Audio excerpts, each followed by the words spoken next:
आज ही Doubtnut app download करें। Doubtnut पर होगा अब आपके सभी मैथ्स, केमिस्ट्री, फिजिक्स और बायोलॉजी डाउट्स का सफाया। बस अपने क्वेश्चन की फोटो खींचो, उसे क्रॉप करो और तुरंत वीडियो सोल्यूशन पाओ। Download now.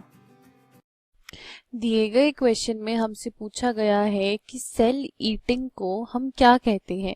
ए पिनोसाइटोसिस, बी फैगोसाइटोसिस, सी एंडोसाइटोसिस या फिर डी एक्सोसाइटोसिस। अब हम एक एक करके सारी टर्म्स को एक्सप्लेन करते हैं। पिनोसाइटोसिस और फैगोसाइटोसिस को पहले लेते हैं। अब पिनोसाइटोसिस में क्या होता है, पिनो का मतलब होता है टू ड्रिंक, ये एक ग्रीक वर्ड है जिसका मतलब होता है टू ड्रिंक, और साइटोसिस मतलब ब्रेक करके ड्रिंक करना। मतलब साइटोसिस का मतलब होता है ब्रेक और पीनो का मतलब होता है टू ड्रिंक, तो इसीलिए पिनोसाइटोसिस का मतलब हो गया ब्रेक करके ड्रिंक करना। अब होता क्या है कि जैसे सपोज ये हमारा एक प्लाज्मा मेम्ब्रेन है,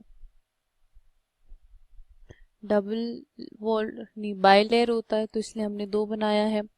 अब ये है इसका इनसाइड, ये है इसका आउटसाइड। ठीक है, तो अब हम मान के चलते थे कि बाहर इसके कुछ फूड पार्टिकल्स थे। तो अब होगा क्या कि जो ये प्लाज्मा मेम्ब्रेन है ये इस फूड पार्टिकल को अंदर लेना चाहेगा क्योंकि सेल को तो खाना चाहिए। तो ये हल्का सा ऐसे इन्वेजिनेट हो जाएगा, यानी कि हमें ये हल्का सा बल्ज टाइप में देखने को मिल जाएगा। अब जो ये फूड पार्टिकल था ये यहाँ आएगा। अब फिर अगला स्टेप क्या होगा कि जो ये फूड पार्टिकल है ये कंप्लीटली अंदर ले लिया जाएगा और एक वेसिकल फॉर्मेशन हो जाएगा जिसके अंदर ये फूड पार्टिकल प्रेजेंट होगा, ऐसा। तो अब यहाँ पे हम छोटे छोटे मॉलिक्यूल्स को अंदर ले रहे हैं, इसलिए हम उसको कह रहे हैं कि ये पिनोसाइटोसिस है, क्योंकि अगर वो छोटा मॉलिक्यूल अंदर आ रहा है तो बाहर जो थोड़ा बहुत एक्स्ट्रा सेल्यूलर फ्लूइड है वो भी अंदर आ रहा है, तो इसलिए पिनोसाइटोसिस इज सेल ड्रिंकिंग,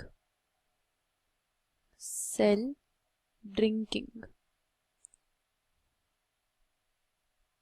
ठीक है, अब हम आते हैं फैगोसाइटोसिस पे। फैगोसाइटोसिस को भी डायग्राम से समझने की कोशिश करते हैं।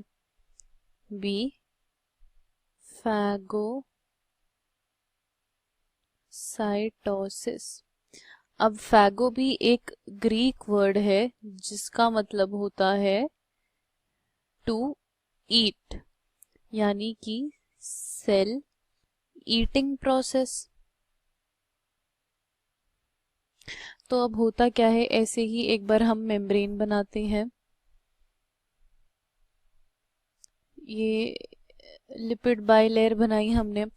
अब इसमें क्या था, यहाँ पे छोटे छोटे मॉलिक्यूल्स प्रेजेंट थे। मान के चल लेते हैं एक बहुत ही बड़ा मॉलिक्यूल है और उसको अंदर हमें एनगल्फ करना है, तो सेम वही होगा, इन्वेजिनेशन होगा, जिसमें ये जहाँ पे छोटा वाला है इस फैगोसाइटोसिस में इस छोटे ग्रीन वाली की जगह पे ये बड़ा वाला आ जाएगा और फिर अंदर जाके वेसिकल फॉर्म कर लेगा। तो हम डायरेक्टली वेसिकल फॉर्म होया ही दिखा देते हैं।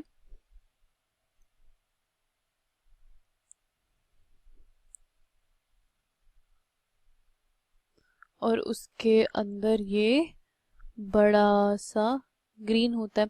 अब जब बड़े मॉलिक्यूल को अंदर लिया जा रहा है तो उसे हम सेल ईटिंग कहेंगे, तो इसीलिए phagocytosis is known as cell eating, और बी ऑप्शन बिल्कुल करेक्ट है।